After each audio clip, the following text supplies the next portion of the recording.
info yang lagi rame, saling adu pendapat, tapi jangan mengumpat. Bual-bual di warung kopi, sentil sana, sentil sini, bahas semua sisi, jangan sampai emosi. Bual-bual di warung kopi, jangan lupa teguk kopi. Yang penting semua happy.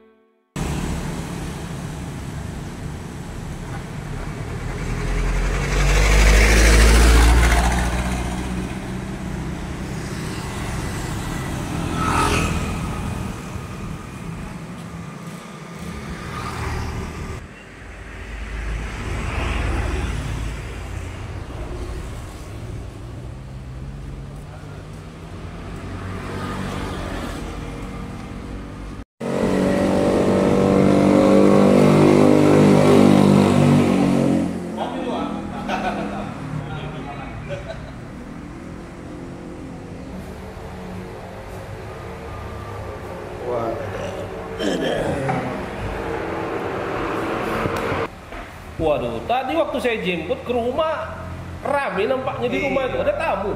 Saudara datang ke rumah. Oh, saudara. Dari Kuntu Padang Sawah. Kuntu Padang Sawah, Kampar itu ya? Kampar. Ada acara mau ada ini, kenduri atau apa? Banjir, rumah dia banjir. Oh, jadi keluarga itu korban banjir. Iya. Oh. Iya, Saud. Jadi ngungsi lah ceritanya. Mengungsi ke rumah bentar. Jadi karena banjir di rumah, tidur pun susah, takut ketika dia tidur tiba-tiba air datang banjir lagi tinggi, kan bahaya. Oh iya, ini memang saya baca di media lagi banjir lah beberapa hari terakhir ini. Iya, curah hujan tinggi. Curah hujan tinggi. Pekanbaru ini kan atau Riau ini ya istilahnya itu daerah pelimpahan air dari Sumatera Barat kan. Iya, apalagi kan di pinggir sungai Kampar. Itu kalau air tinggi dia meluap. Kalau meluap itu ya masuk ke rumah warga. Jadi nggak bisa sekolah lah keluarga itu ya? Tidak bisa sekolah, tidak bisa kerja, tidak bisa apa. Sian juga ya. Assalamualaikum. Waalaikumsalam. Pak Leman.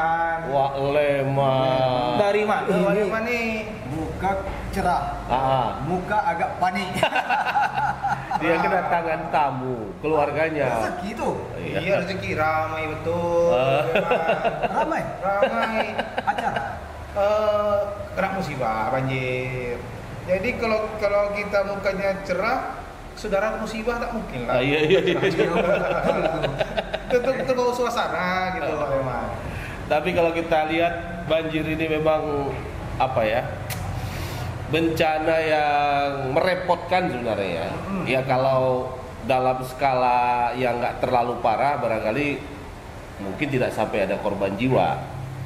Tapi meski begitu merepotkan. Saya dulu juga sering jadi korban banjir, Wak Leman. Tapi bukan di Riau. Di tempat lahir saya di Kota Medan. Ini banjir di daerah Padang Sawah Kuntu. Kampar. Kampar ini banyak banjir sekarang di daerah mulai dari apa sana yang di aliran Sungai Kampar itu kayaknya banjir semua. Banjir semua sampai ke Pelelawan. Makanya kawan kemarin mau pergi mancing itu tadi. Padahal mancing itu alasannya. Jadi sekarang tak ada alasan nak keluar rumah. Dek, abang mau mancing. Mancing apa banjir? Kasihan kali kau buat ini. Jadi, itu kayaknya ini kan ada kalau hujan, idealnya kalau ini kena curah hujan, tentu harus banyak nih. Semua daerah tentu meratapkan. Baru ini kan bukannya banjir saja kalau banjir, tapi kalau ini kan daerah aliran, sungai aliran Sungai Kampar, dan itu memang kayaknya sampai ke Teratak Bulu juga kena juga. Ya. Cina pun kena oleh Mas. Cina. Iya itu saya katakan tadi sampai ke Pelelawan sana, karena kan satu aliran itu, ya kan, meluapnya sampai ke sana kan. Nah itu barangkali kita ingat lah tahun-tahun lalu macam mana dampaknya di daerah Pelelawan itu. Dan sekarang juga saya baca cukup besar juga dampaknya. Artinya udah ada beberapa sekolah yang libur ya, diliburkan. Kemudian ya warga yang mau melewati jalan lintas timur menuju Indragiri Hulu itu sudah mulai was-was juga. Kan tahun lalu tuh macam mana orang nggak bisa lewat, kemudian harus naik truk kalau naik motor, kenakan 500.000, 1 juta kalau mobil, harus naik mobil. Nah itu kan merepotkan. Jadi selama ini kita lihat itu orang digendong anak kecil, kalau situ mobil digendong. Mobil digendong, motor digendong. Motor digendong, mobil digendong. Ya. Nah ini kan penyebabnya pasti ada dong. Iya. Kalau kayak gini nih. Ya ini kan sudah kayak apa lah ya, kayak musim jadinya. Ya kalau sekarang Pekanbaru banjir juga Waleman, tapi banjir durian. Oh banjir. Kalau kita jalan di Pekanbaru, nih bau durian di mana-mana. Banjir durian namanya. Kalau banjir durian nggak apalah, ya kan? Paling macam Waleman ini nggak suka durian, dia agak mual-mual terus sepanjang jalan. Jadi saya baca berita masalah Waleman di media itu menurut Kepala BPD Riau, Edi Afrizal, itu banjir ini dikarenakan pintu waduk TPA itu dibuka. Ya. Spillway gate-nya bahasa orang kampung kita. Spillway gate. Iya. Pintu air. Pintu airnya dibuka. Akibat curah hujan di hulu Sumatera Barat itu tinggi, tak tertampung lagi waduk di TPA. Makanya dibuka di PLTA. Di PLTA Kota Banjar. TPA itu sana tuh tempat sampah kemarin tuh. Kemarin ngurus sampah. Jadi di PLTA. PLTA.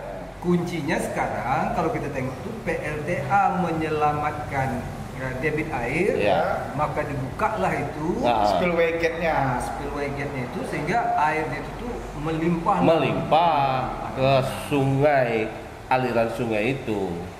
Jadi, tapi ya itu kalau kita bicara soal banjir ini, kan kalau kita lihat sekarang banjir itu kayaknya rutin hampir tiap tahun terjadi. Kalau sepanjang saya amati berita-beritanya hampir tiap tahun memang tingkat keparahannya beda-beda lah. Yang agak parah kemarin itu sampai dampaknya hampir 2 bulan itu kan tahun lalu gitu ya. Yang itu tadi cerita saya tentang di lintas timur nggak bisa lewat itu, sawit-sawit itu rata. Kita lihat setahun kemudian dampaknya masih itu, sawit-sawitnya banyak yang mati itu. Kalau saya kemarin beberapa bulan lalu ke Inhu itu lewat sana, itu dampak dari banjir yang setahun sebelumnya itu masih terlihat. Pohon-pohon sawit itu layu karena 2 bulan lebih kan terendam tinggi kan, terpengaruh itu. Nah belum lagi kalau kita bicara di sepanjang sungai Kampar itu kan juga sungai yang mempengaruhi hajat hidup orang banyak Waleman. Ada orang berkeramba ikan di situ, ya kan? Ada berkebun di situ juga di sekitar situ kan. Kalau banjir dampak ekonomi ini luar biasa. Maka saya katakan tadi, mungkin dari sisi korban jiwa kalau jauh-jauh hari macam apa ini, karena ada waduk ini kan diberitahu memang. Artinya kalau kita baca di media itu pihak pengelola PLTA Koto Panjang ini udah ngumumkan waspada 2 hari lagi gitu kan. Mau kita buka. Ini bingung juga saya jadinya. Pertama, ini kan punya perusahaan. Iya, ini kan PLTA. PLN juga nih kan. PLN juga. Bagian dari PLN nih. Cuma PLTA ini perusahaan listrik takut air. Pembangkit listrik tenaga air. Oh, pembangkit listrik. Sebab kalau banyak dibuka. Kopinya mana nih? Oh iya. Cari tambah Waleman lagi. Kopi susu apa kopi apa? Kopi yang biasa. Oh, kopi biasa. Ya. Jadi gini, ini kan punya perusahaan. Setiap tahun kejadiannya seperti ini nih. Betul. Kalau tengok nanti dulu. Ini kopi dulu. Ini kopi ini penting ya. Kalau tak kopi ini kita mabuk. Masih kopi Selat Panjang. Masih kopi. Kopi lu Waleman. Kalau buat tak mengopi ini waleman. Kering lah. Belum tekak tuh nanti. Kata mak saya dulu, bapak saya dulu. Aku pun nggak jadian penting kau pagi itu ngopi dulu. Jadi balik lagi. Ya. Kalau ada tahu nih PLTA nih yang jadi sumber masalahnya. Ya. Dan kalau kita tengok sejarahnya kan PLTA nih udah lama nih. Oh iya. Kalau nggak salah perencanaannya dari tahun 79, 78, 79 lah kalau sejarahnya saya baca. Nah, betul. Itu kan waktu zaman gubernurnya masih Pak Suryapalo. Saya belum lahir lagi waleman. Oh belum, 79 belum lahir. Belum lahir. Masih direncanakan. Masih Bupati Kamparnya waktu itu masih Pak Saleh Yasin. Betul, Pak Saleh Yasin. Waktu itu udah mulai ada survei-survei. Cuman memang kalau kita tengok dari awal itu kan penuh dengan polemik PLTA. Mulai dari ada tuntutan dari wali, dari organisasi aktivis lingkungan lah, aktivis lingkungan dunia, sampai ada yang memprotes pemerintah Jepang sebagai investor supaya jangan jadi berinvestasi di PLTA Kota Panjang ini karena merusak lingkungan. Bukan cuma aktivis lingkungan Indonesia aja, Del. Aktivis lingkungan di Jepang pun waktu itu ceritanya itu juga protes sama pemerintah Jepang karena kan memang rencananya kalau ini dibangun ini akan wilayah yang akan diairi ini akan tenggelam semua. Yang kita lihat Raja Ampek KW itu kan sebenarnya dulu pemukiman sebagian itu sudah jadi tahu itu Ulu Kaso karena masih belum lahir. Seperti ini belum tahu. Jadi ini mungkin biar tahu juga gitu. Jadi sejarah PLTA Kota Panjang ini sebenarnya sejarah panjang yang berkaitan dengan kepentingan hidup masyarakat banyak juga sebenarnya. Bukan hanya masyarakat, bukan hanya manusia, itu makhluk hidup. Kita tengok, oke lah dengan berbagai usaha melibatkan nenek mama tokoh masyarakat waktu itu akhirnya disetujui lah. Yang tadinya mau dibuat 2 waduk, rencananya 2 jadikan 1, disentralkan jadi 1. Oke, sudah selesai nih, uji coba, kemudian begitu mulai dioperasikan sudah ada musibah lagi di daerah Pangkalan waktu itu yang kebanjiran luar biasa, sampai cuma bawang atap lagi yang tinggal lagi, saking dalamnya. Padahal itu biasanya jarang terjadi ya. Nggak pernah terjadi malah. Kalau banjir besar itu kata warganya itu paling 25 tahun sekali. Jadi, tapi kenapa masih dibangun juga itu oleh Nah itulah kan memang antara kepentingan memenuhi kebutuhan listrik dengan itu, cuma memang ya itu tadi kadang kan harus mempertimbangkan juga. Atau jangan-jangan begini Bang Sam, ini kan dulu di awal dulu kan yang banjir itu kan daerah Sumatera Barat dan Pangkalan ke atas sana.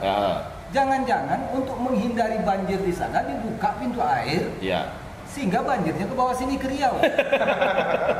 Kan ya itu sih malakama memang kan. Nah, jadi artinya kan gini Bang, ini kan ada yang harus kita tanyakan nih. Berarti lebih kuat dong pemerintah Provinsi Sumatera Barat ketimbang pemerintah Provinsi Riau. Karena pemerintah Provinsi Sumatera Barat mampu mempressure. Ini mampu menekan pihak PLTA supaya dibuka, supaya tak banjir di daerah hulu. Biarlah berendam yang di daerah hilir nih kan. Kita kena penyakitnya tuh. Tapi itu dua sisi. Artinya di satu sisi hal itu oke, tapi sisi lain kan kalau airnya meluber kan peralatan PLTA-nya rusak juga kan. Pembangkit listriknya bermasalah juga gitu. Jadi ya sebenarnya masyarakat Sumatera Barat juga mengalami pengaruh tadi kan. Tadi ceritanya di awal tadi itu sempat banjir itu karena air tertahan. Nah di sana juga akhirnya balik ke sana kan karena nggak lancar airnya itu. Nah cuma begitu dia harus dibuka, ya daerah kita lah Riau ini yang jadi masalah gitu.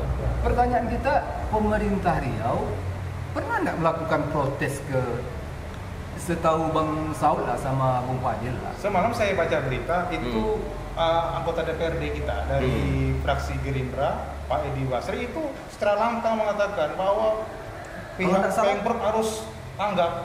Komisi 3 ya. Saya nggak tahu komisi berapa. Anggota DPRD dia dari Kampar tuh pemilihannya tuh Bang Edi Basri itu. Yang PKB juga Pak Kasir kemarin saya baca juga mau memanggil ini pihak PLTA ini. Nah, ini kan sudah setiap tahun nih. Iya, itulah ceritanya nih. Pokoknya jangan kena ditanya wartawannya ini kan. Jangan sudah dipanggil nanti. Masalahnya kan begini. Ini setiap tahun. Ya. Oke. Kehadiran pemerintah di sini kan harus ada dong. Ya. Apa yang harus dilakukan oleh pihak PLTA supaya ini walaupun tidak habis 100% pada tahun depan, tapi paling tidak meminimalisir akibatnya. Tapi ingat Bang Saud, kalau udah terkena banjir kayak gini, tadi sudah disampaikan tadi, secara ekonomi itu banyak masyarakat kita yang rugi. Betul. Ya kan? Ya. Mulai dari kerambah ikan yang hanyut. Ya. Kedai tak bisa dibuka karena mungkin udah banyak yang tergenang air. Betul. Kemudian kebun sawit mati. Ya. Tak berbuah. Kalaupun tak mati tapi tak berbuah. Sisi kesehatan terganggu lah. Belum lagi sisi kesehatan. Penyakit. Kalau udah selesai banjir tuh cacing banyak muncul tuh. Ya. Ini kan semuanya kan bisa mengakibatkan penyakit. Kemudian dari segi mobilisasi masyarakat, jalan-jalan terganggu dan rusak kadang kalau udah kena banjir. Kalau sudah kena terendam itu aspal itu udah berlubang lah sudah itu kan. Ya. Nah ini kan bertahun-tahun. Akibatnya kan besar. Betul. Nah ini kan seharusnya pemerintah. Saya setuju tadi ada anggota DPRD yang sudah mulai berapa. Tapi jangan nak memulai sekarang aturannya. Tapi oke lah. Tapi harus ada solusi. Paling tidak untuk tahun 2025 akibat ini paling tidak menurut saya PLN harus berani membuat pernyataan akan memberikan kompensasi pada penerima korban ini. Ya itu juga disoroti kan kemarin bahwa sampai saat ini kalau kita melihat minim kontribusi dari PLTA atau PLN ini untuk memberikan. Dulu kalau CSR setahu saya tak ada musibah harus disalurkan. Ya. Jadi CSR bukan jawaban. Ini beda lagi ya. Itu kewajiban perusahaan tuh. Tapi begitu ada satu perusahaan akibat keberadaannya mempengaruhi hal-hal yang negatif atau bencana, itu ada lagi tanggung jawab tambahan, ada kompensasi. Misalnya tadi kemarin tuh sudah ada suara juga tuh kompensasi. Perusahaan harus beri kompensasi minimal masyarakat yang terdampak banjir bayar listriknya 50% katanya. Ada juga usulan kayak gitu. Harus kayak gitu. Ya itu salah satu contoh ya. Salah satu contoh. Atau misalnya ini kan yang mengungsi kemarin kalau saya tidak salah ada kepala dusunnya yang sudah mulai kewalahan mencari untuk tempat mengungsi, membuka dapur umum. Ini kehadiran perusahaan di sini kan harus hadir nih. Iya.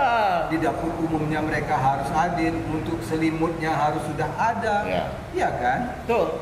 Nah, ini kan musibah musiman setiap tahun. Ya itu tadi. Makanya kan dia harus ada mitigasi bencana istilahnya. Baik pemerintah, baik perusahaan gitu kan. Itu sudah harus tegas lah, pemerintah Provinsi Riau ini tegas harusnya ngomong ke PLN atau PLTA nih, mana kontribusi kau ini? Masyarakat saya ini tiap tahun terkena dampaknya. Ribuan kepala keluarga sepanjang Sungai Kampar sampai Pelalawan terdampak. Kok kayaknya nggak ada masalah gitu? Artinya, sudah yang penting antar bantuan beras, Indomie, minyak goreng gitu kan, selesai masalahnya. Banjir tahun depan datang lagi. Nah ini kan seharusnya tidak seperti ini. Negara ini disusun untuk didirikan untuk kesejahteraan itu. Ya, jadi ini tuntutannya juga bukan hanya ke Pemprov Riau sebenarnya, ke pemerintah pusat karena ini kan udah lintas antar daerah. Artinya PUPR ini udah harusnya PUPR nasional. Nah, kita berharap juga anggota-anggota DPR RI kita yang di Senayan itu juga harus keras ini mendesak, bersuara. Jadi jangan juga APBD Riau semata gitu kan. Ini APBD Sumbar berkontribusi dong, APBD Riau berkontribusi dong. Tapi pemerintah pusat itu juga harus, perusahaan juga harus memikirkan gitu. Ini kan BUMN ya. BUMN, betul. Kita bayar listrik terlambat, saya waktu kecil langsung dicabut kok. Pas guru ngajar, kita di pengusaha, guru swasta, dengan modal sekecil-kecilnya dapat untung sebesar-besarnya, mungkin itu diterpati. Itu kalau perusahaan nggak profesional itu. Ini BUMN loh. Sekarang dalam berusaha ada dunia usaha, dunia bisnis di Indonesia ini sekarang kan sudah banyak aturan-aturan yang mengikatnya. Oh iya, soal lingkungan. Masalah lingkungan ini pidana loh Pak. KLHK harus ambil juga. Ya itu tadi. Dampak lingkungannya. Iya, dampak lingkungannya ini luar biasa. Seharusnya tadi berikan kompensasi kepada yang korban ini. Kemudian yang kedua harus dicarikan solusi. Mungkin selama ini aliran sungai yang menjadi pintu keluarnya air ini sudah tidak lagi mampu menampung debit air sebanyak itu. Mungkin akan adakan pengerukan. Ya, mungkin terjadi sedimentasi ya. Lumpur udah apa. Jadi kalau air cepat aja dia. Baik itu di waduknya maupun di jalan airnya. Betul. Kalau di waduknya mungkin kalau awal dulu mungkin 3 bulan hujan berturut-turut barulah sampai ke ambang batas. Sekarang mungkin 2 hari aja juga Pak, mungkin ada pengendapan pasir. Bisa jadi. Ini kan harus dibersihkan. Dan usaha ini harus disampaikan ke masyarakat. Sehingga masyarakat tidak berburuk sangka terhadap PLN. Kemudian yang tadi jalan air keluarnya ini. Kalau kita tengok jangan dibiarkan aja alamnya membentuknya gitu. Harus ada upaya manusia. Jadi saya teringat kejadian banjir di kampung saya itu Pak Wadil. Jadi di kampung saya itu hampir sepanjang dari usia saya 6 tahun itu sampai saya SMA itu banjir rutin. Karena memang di kampung saya itu ada sungai yang alirannya sampai ke Gunung Sibaya sana. Jadi kadang nggak hujan pun di tempat saya, di tempat tinggal saya itu, tapi hujan di gunung bisa tiba-tiba banjir. Nah, tapi apa yang dilakukan pemerintah di sana waktu itu setelah sekian lama kita protes ini gimana nih Mas? Akhirnya dibangun kanal besar. Jadi pada kanal itu cukup panjang lah ya, beberapa kilometer besar. Parit Gajah namanya, besar. Sejak itu tidak ada banjir lagi terjadi. Artinya kan ada solusi. Ada solusi. Sebenarnya semua bisa. Sama dengan ini. Dulu kalau nggak salah pernah ada pernyataan anggota DPRD Hardianto dari Gerindra itu. Dia bilang ada rencana pemerintah mau membangun semacam waduk antara namanya.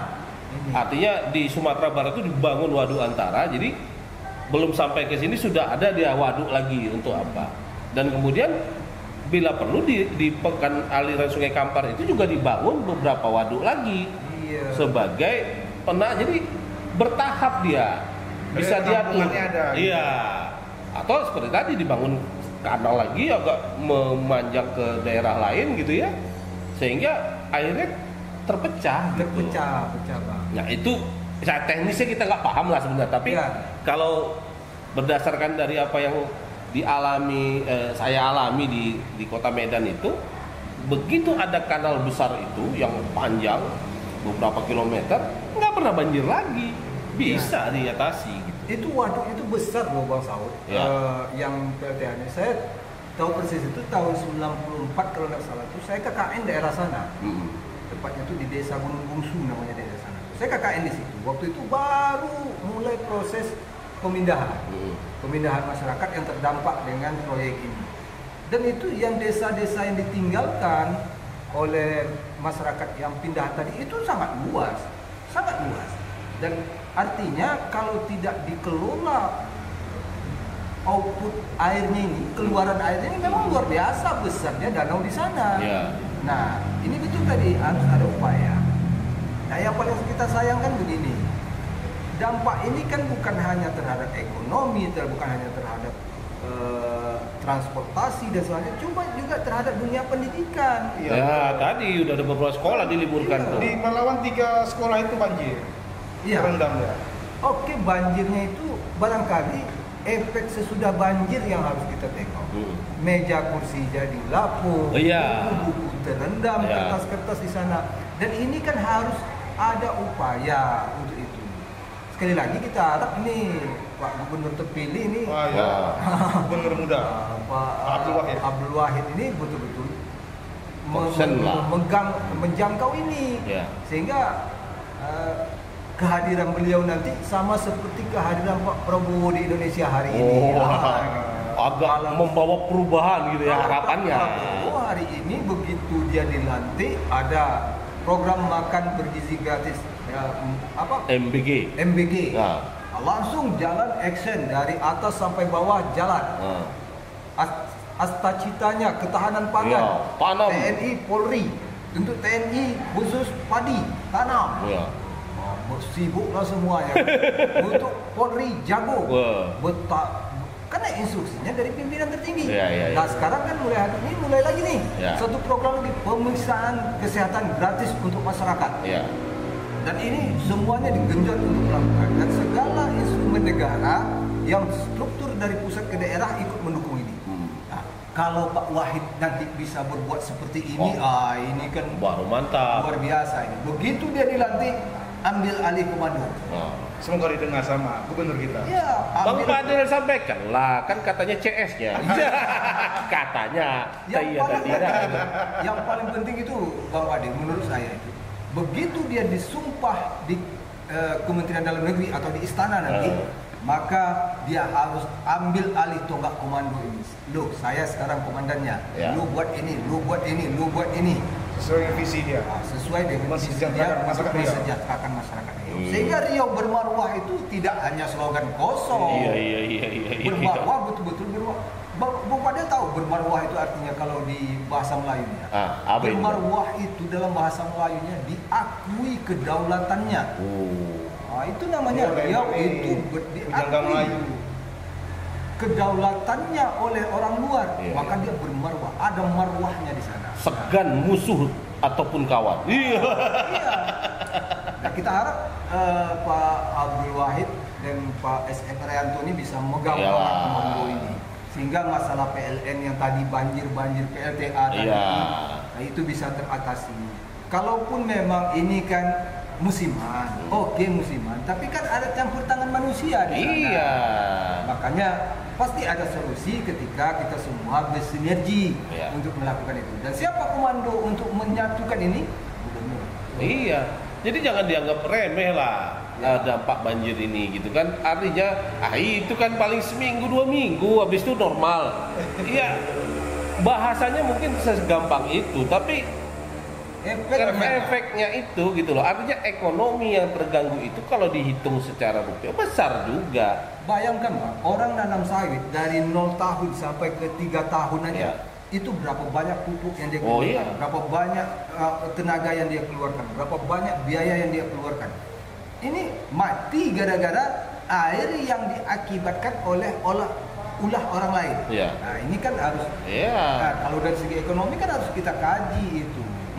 Masuk juga dari jalan yang dibangun melalui uang rakyat, uang masyarakat, duit masyarakat, ₹1, ₹2 dikumpulkan dari pajak, dibangunkan ke jalan, terus sekarang terendam, jadi rusak. Ini kan kerugian. Banyak kalau dihitung-hitung sebenarnya. Jadi saya berharap pihak eksekutif maupun legislatif di Provinsi Riau tidak memandang ini masalah yang sepele. Jadi jangan juga ini dianggap jadi musibah menjadi berkah bagi orang tertentu. Kalau jalan sering rusak, sering nggak ada proyek. Kalau nggak banjir tak rusak, kalau nggak rusak nggak ada proyek. Itu kacau pemikiran kayak gitu. Mental yang kayak gitu yang membuat oknum-oknum tertentu sekarang yang ditahan. Itu kan. Mudah-mudahan didengarlah suara kita nih. Walaupun kita di Kedekop. Nanti kita sampaikan. Kalau jumpa kasih tahu ya kan. Itu. Jadi Kak, biar nggak cerita kita setiap tahun itu banjir lagi. Ya masalah itu memang selalu ada, tapi janganlah masalah itu aja. Ada pepatah bilang ya kan, jangan seperti keledai jatuh di lubang yang sama berkali-kali. Jadi kalau ini kan udah tahu banjir, penyebabnya pun tahu, ya kan? Nggak bisa juga kita menyelesaikan, kan aneh. Ada orang yang mau jatuh berkali-kali Bang, di lubang yang sama Bang. Siapa itu? Lubang kenikmatan. Itu inisialnya A.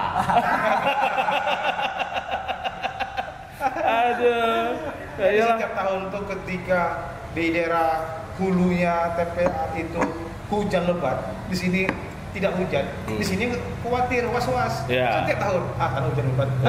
Itu ya sama seperti saya dulu lah. Lagi lah. Sudah ada solusi barangkali. Iyalah. Jadi saya ada janji. Ini tapi nggak ada kaitannya dengan banjir lah. Maksudnya nggak ada kaitannya dengan banjir air, tapi banjir durian. Orang rumah minta beli durian. Jadi buat lempuk durian. Jadi kita nikmati dulu banjir durian tuh. Ya kan gitu. Kalau banjir yang air tadi pemerintah ya kan perusahaan tuh berpikirlah. Jangan biarkan rakyat terus menderita kan. Jangan gitu. Cari untung aja. Jangan cari untung aja. Dan cari solusi. Beri mereka insentif atau bantuan. Ya, gitu. Jangan dibiarkan kompensasi. Jangan dibiarkan aja. Sudah itu letih lagi bekerja, cari duit lagi. Iya. Oke ya. Oke, makasih banyak. Yuk. Oke, aku mau tinggal aja. Baru dapat apa ini dapat tunjangan. Tapi tidak dari banjir ya. Salam.